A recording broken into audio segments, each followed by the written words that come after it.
Mounce, BBG, chapter 21, sentence 4. This is one that might baffle you initially for a couple of reasons, but let's go ahead and dig into it. First thing I hope you recognize is that post-positive gar, which you're going to yank out and throw to the front, of course, is a 4.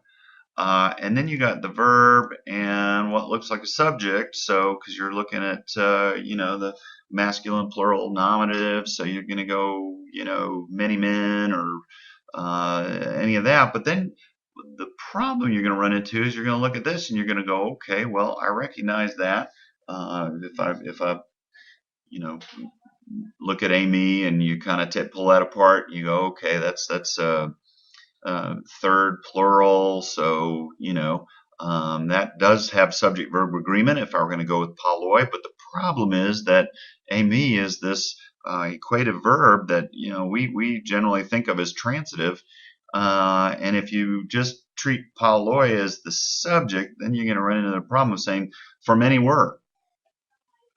And then many were what? And this is a case where you want to just go, wait a minute, this could be a predicate adjective. So, knowing that this is an adjective, very, very common to have the subject and verb built in, or I'm sorry, the subject built into the verb, and have the adjective play predicate adjective, substantival. So,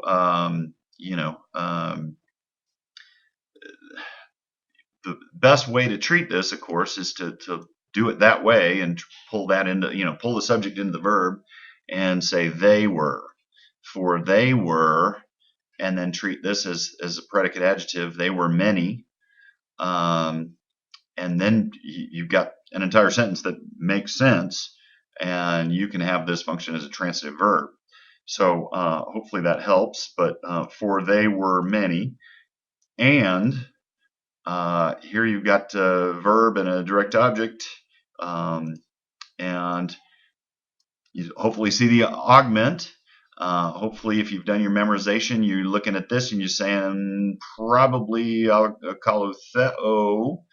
As soon as you say that, it's a contract verb, which would account for this, except that it doesn't help you necessarily figure out whether it's first singular or third plural, because again, once you see the augment, it's from akalotheo, that it's a present stem there. So then you're going to go, okay, I'm looking at the top right of that verb paradigm.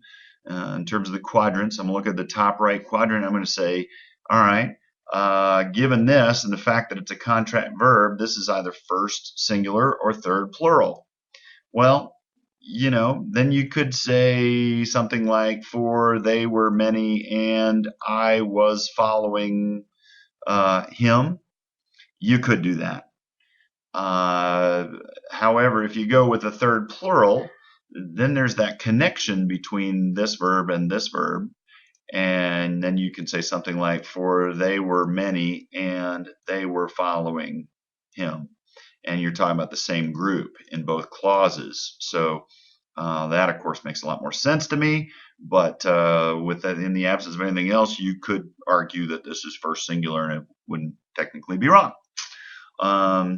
Again, though, I would lean heavily toward that third plural ending here and say something like, for they were many and they were following him.